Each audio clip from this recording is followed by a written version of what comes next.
할렐루야. 오늘 아침 예배에 오신 여러분들을 주님의 이름으로 환영하고 축복합니다. 오늘도 다시 한번 주님의 놀라운 은혜와 사랑을 기억하며 주님께 나아가길 원합니다.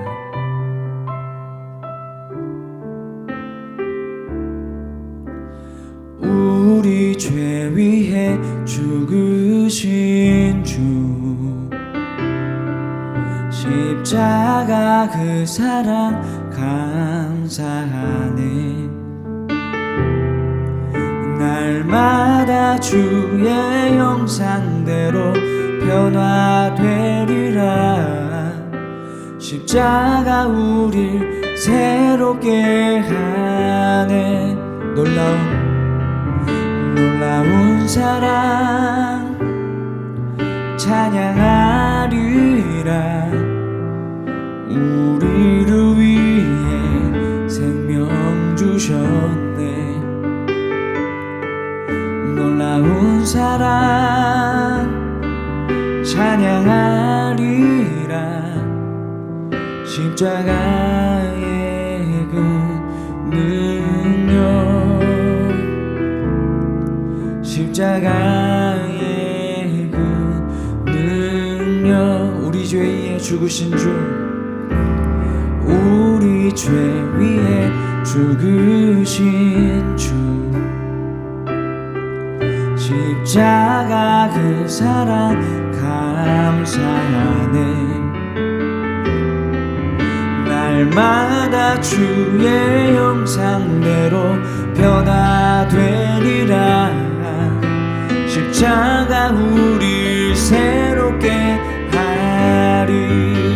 놀라운 사랑 찬양하리라.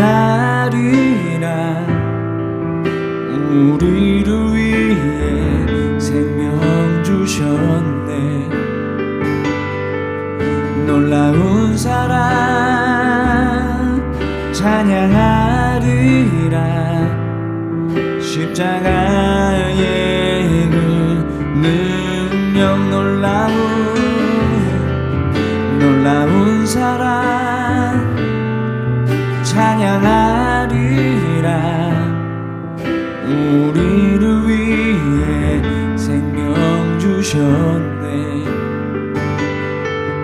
놀라운 사랑 찬양하리라. 십자가의 그 능력,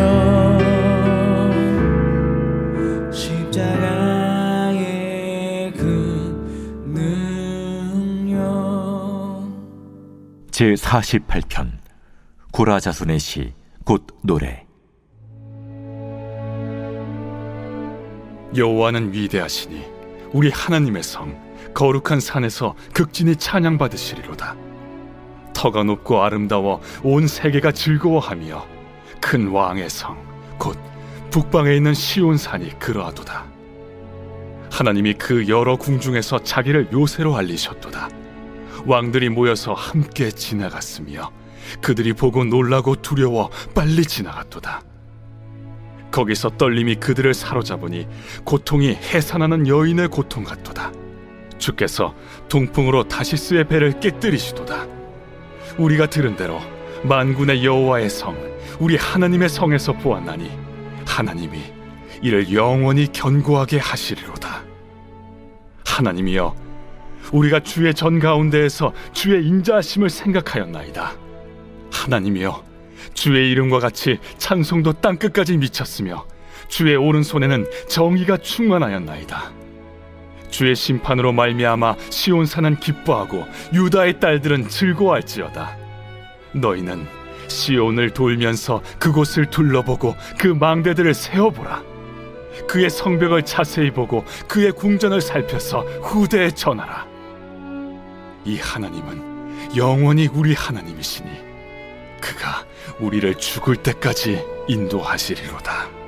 사랑하는 라이프처치 성도 여러분, 오늘은 시편 48편을 통해서 하나님의 음성을 듣고자 합니다. 우리 48편은 고라자손의 찬양으로 기록되어져 있습니다. 그들은 이렇게 선포합니다. 여호와는 위대하시다. 하나님의 위대하심을 선포하며 이들의 찬양의 포문을 열어갑니다. 세상에는 어려움과 고난이 있는데 그와 대조적으로 하나님의 그 시온의 산, 하나님의 시온의 산은 하나님의 임재가 있고 성령님의 충만함이 있는, 말씀이 들리고 찬양이 들리고 성령의 임재가 있는 곳이 바로 시온의 산이죠. 그곳에서 안전함을 고백하고 그 하나님의 위대하심을 선포하는 이 고라 자손의 찬양으로 시작이 됩니다. 우리의 삶은 굉장히 어렵고 힘들죠. 밖으로 나가면 세상에 영적인 공격도 있고 또 세상 가운데 수많은 어려움과 문제들이 우리에게 찾아옵니다. 그러나 우리가 하나님을 찬양하고 하나님을 고백할 수 있는 건 우리가 믿음의 시온산에 머무를 때예요. 여러분은 시온의 산이 어떤 곳입니까? 여러 가지 생각할 것도 많지만 매일매일 지금 방송을 듣는 에브리데이 위드갓을 통해서 하나님의 말씀과 은혜가 있는 바로 지금 그 자리, 여러분이 지금 방송을 듣는 이 자리가 시온의 산이에요. 우리 큐티책 해설을 한번 좀 보려고 합니다. 두 번째 줄인데요. 시편 기자는 이와 대조적으로, 세상과 대조적으로 하나님의 임재가 머무는 시온산의 견고함과 아름다움을 선포합니다. 시온산은 단순한 지형이 아니라 하나님의 통치와 보호의 중심지를 상징합니다. 그러니까 말씀이 들리고 은혜가 있고 하나님과 교제하는 그 자리가 시온의 산이에요. 오늘 그 시온의 산에서 하나님의 임재를 경험하고 세상 그 어디에서도 얻을 수 없는 평안과 기쁨을 우리 성도님들 모두가 누리실 수 있기를 바랍니다. 세상에서는 불안하고 두렵고 예측 가능하지 못하는 수많은 상황들이 있죠. 여러분, 세상이 얼마나 빠르게 변합니까? 어떻게 될지 우리도 모르겠어요. 그러나 우리 인생의 주인이시고 어제나 오늘도 내일도 영원하신 그 하나님을 붙들고 나아갈 때 하나님의 임재를 경험하는 그 시온의 산에 우리가 머무를 때 하나님이 주시는 기쁨과 새 힘을 공급받을 줄 믿습니다. 그러니까 밑에 큐티책 밑에서 이렇게 돼 있죠. 나의 가장 안전하고 아름다운 피난처가 세상의 기준이 아니라 하나님이 다스리시는 영역임을 깨닫는 데 있습니다. 이 고백만이 현실의 불안을 압도하고 흔들리지 않는 평안을 줄 수 있습니다. 하나님이 주시는 평안, 흔들리지 않는 평안. 흔들리는 것들을 붙들면 흔들릴 수밖에 없어요. 그런데 자꾸 세상에 포커스를 두면 우리는 불안합니다. 그런데 흔들리지 않는, 어제나 오늘도 영원토록 변함없으신 그 주님에게 포커스를 둘 때 우리가 흔들리지 않을 수 있어요. 오늘도 매일매일 하나님의 은혜의 자리에 나가는 여러분들 되실 수 있기를 바랍니다. 이어서 두 번째인데요. 우리가 여러 가지 위기가 찾아올 때 가장 먼저 해야 될 게 있다라는 거예요. 자, 9절인데 하나님이여 우리가 주의 전 가운데서 주의 인자하심을 생각하였나이다. 하나님의 인자하심을 생각하였나이다. 너희는 시온을 돌면서 그것을 둘러보고 그 망대를 세어보라. 내가 어떤 대책을 세우기 전에 하나님의 성품과 하나님의 신실하심을 먼저 기억하라는 거예요. 우리 그 큐티책 두 번째 포인트가 이렇게 돼 있죠. 나의 대책보다 하나님의 인자하심을 묵상하라. 오늘도 여러분 하루를 시작하면서 오늘 말씀을 묵상하지 않습니까? 여러분이 해야 될, 대책을 세워야 될, 처리해야 될 일들이 얼마나 산적해 있습니까? 그러나 그것 이전에 하나님의 인자하심과 하나님의 신실하심을 묵상하는 거예요. 하나님이 여러분 선택하셨습니다. 여러분을 지금 이 자리로 부르신 거예요. 오늘 이 말씀을 듣는 것도 하나님의 계획 가운데 있습니다. 오늘 이 말씀을 왜 들려주실까요? 우리가 무슨 문제를 해결하려고 막 급하게 애쓰기 전에 먼저 하나님을, Jesus first, 하나님이 먼저, 그 하나님을 먼저 우리 삶에 두라 이 말이에요. 그럴 때 하나님을 기준으로 우리 인생이 정리되기 시작하는 거예요. 말씀을 기준으로 삶이 정돈되기 시작하는 거예요. 그 하나님이 어떻게 일하실지 오늘 기대하면서 나아가는 우리 사랑하는 라이프처치 성도님들 되실 수 있기를 바랍니다. 해설 첫 번째 줄 볼게요. 우리 삶 가운데서 특별히 위기 때 전략이나 대책보다 중요하고 선행되어야 하는 것은 하나님과 하나님을 묵상하는 것입니다. 그리고 그분의 은혜와 약속을 기억하는 것. 하나님을 묵상하면서 하나님의 약속을 뭐 하는 거예요? 기억하는 거예요. 그 하나님을 기억하십시오. 여러분, 여러분의 가정에 어려운 일이 있죠. 지금까지 하나님이 여러분 인도하셨습니다. 여러분의 인생을 붙드셨어요. 수많은 어려움, 수없이 많은 문제와 어려움 속에서도 여기까지 올 수 있었던 것, 하나님이 여러분 붙들어 주셨기 때문에. 무너지고 싶을 때도 있었잖아요. 근데 그때마다 하나님 은혜를 주셨기 때문에 여기까지 올 수 있었어요.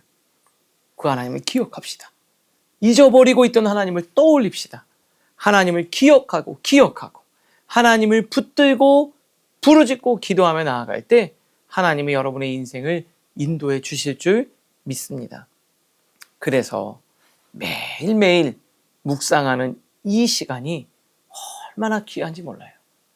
세상 사람들이 볼 때는 이게 정말 미련한 짓일 수 있지만 십자가의 도가 예수 그리스도를 믿는 우리에게는 능력입니다. 오늘 이 시간 여러분의 능력이 될 줄로 믿습니다. 말씀을 통해 생각하겠습니다. 첫 번째, 당신의 삶에서 가장 안전하고 아름다운 시온은 어디입니까? 세상의 소란과 압력 속에서 하나님의 보호하심을 신뢰하지 못하고 다른 것들을 붙들려 하는 당신의 현실적 불안은 무엇입니까? 두 번째입니다. 당신은 주의 가운데서 하나님의 인자하심을 얼마나 깊이 묵상하고 있습니까? 위기 상황에서 나의 전략이나 대책보다 가장 먼저 하나님을 묵상하고 기억해야 될 하나님의 은혜와 약속은 무엇이며 왜 그것이 당신의 상황을 근본적으로 변화시킬 수 있다고 믿습니까? 오늘을 위한 기도로 마치겠습니다. 우리의 유일한 피난처 되신 하나님, 위기가 닥쳐올 때 저의 얄팍한 전략을 의지하지 않고 오직 주의 전 가운데서 주의 인자하심을 깊이 묵상하게 하옵소서. 과거의 구원의 증거들을 기억함으로 현재의 불안을 이겨내고 주님께서 제 삶을 인도하실 것을 확신하며 살게 하옵소서. 예수님의 이름으로 기도합니다. 아멘.